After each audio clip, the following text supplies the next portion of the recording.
music scene, the urban scene is absolutely at a great place right about now. So we could, you know, possibly see you next year on there, you know, with your music. Yeah, why not?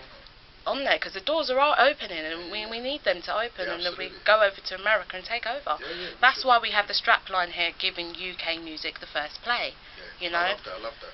Thank you. And it's my passion, and it's what I want to do, because, you know, poetry and singing is what I'm involved in terms of being positive. Yeah, I like your stuff as well. I like it. Thank you very much. So that's really quite inspirational, and we can look out for that on, if you give us your details of your MySpace page again. Yeah, my MySpace is www.myspace.com/MoGeorgeMusic.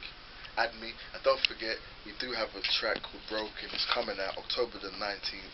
Money will be going to the Kinsella Trust, featuring myself and Daxs on the vocals and production. Professional. Very important. Floating into that. Very important. That's what we do. We're professional all the way. Dax, you were on the vocals of the track. Yeah. Yeah, well, so you sing. Tell us a little bit about that. Well, yeah, I mean, the last 3.5 years now, I've been in a group called Exit and Bridge, and we released in Europe first, and it just went absolutely amazing for us out there. And now we're it's got to be if you're working with Snoop Dogg. Well, yeah, we recorded a lot of it in LA, and I love the vibe there. I mean, I grew up in London, so to live somewhere, I always miss London. LA is too slow in that way. The energy of London. Is it warm in LA? You can't be. It's a lot hotter. I'm not gonna lie. It sounds nicer in the mornings, but the work vibe, especially with music, is about, you know, you have to let it flow. The worst thing an artist can do is get in the way. I learned that from Michael Jackson himself. The worst thing you can do as an artist is start thinking and get in the way. And because it's so relaxed, I find music works well there. You just work all the way through the night and then lay in the sun during the day. So it works that way. And we're working with Teddy Riley at the minute. He's executive producer. And I grew up loving him, loving Michael Jackson and Teddy Riley. I nicked so many of his ideas and chord structures trying to learn to write a song. And the group's going well, so, you know, when I came back, obviously I've learned so much, and I soak up as much as possible. Obviously, I've just been performing all my life. I mean, Mohammed was at school together, so I've always performed, but now I just keep growing, and I started writing music as well as singing it. And when I had this song, it was really weird, because I started singing the chorus. It was going around my head in the car, and I got home, got the music out, sung it, and I was like, this is great, this is a really catchy song. I went to do the verses, and my mind went blank.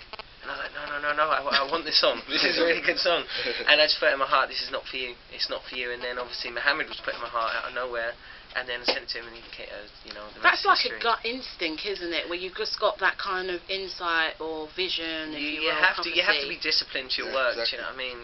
You definitely have to. I mean, with this song, it's broke down so many barriers. Obviously, you know, I do believe in God and Christian, but working, you know, same as Mo, and then, but with you know, Mo working on the DJ scene as well, we're crossing over to that. So, you know, our churches, obviously, because of the subject, has been, can you perform at our church? And it was like, brilliant, so we're doing that. Then obviously we can do appearances at most, like, clubs, DJ clubs. It's like, it's all these barriers have been broken down, and then obviously when it comes to sort of more mainstream stuff, we're there, because, you know, it's what we do as well. We're artists, and we want to make shows and sell. And I think that's the positive ingredient, that you are commercially viable. You've been in mainstream television and radio, and I think that's going to help a lot as well. And you know, the subject matter touches a lot of people. All with a message, doesn't it? exactly. And I have to say, listeners, for those of you that can't see us because we don't have a webcam, there's just such a lovely energy, very comfortable. You know, it's quite peaceful in here. I like it.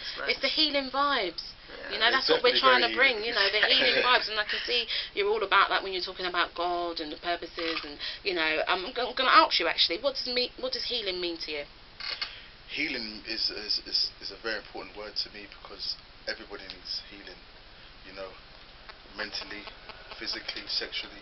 It's such an important part of our life. So healing is a very fundamental part of life, and it's a beautiful thing when you have that healing. And what about you, Dax? What does healing mean to you? Healing is a deep word, so many different levels. I mean, healing kind of goes hand in hand with growing as well. If you're healing from something, it means you've been through something, and you learn from it, and you're growing. I mean, someone once told me, if you never go through if you never go through any pain, like, you never go through nothing new. It means you're scared of trying things. So healing is a way of growing. That's how we all learn and become inspired to do other things.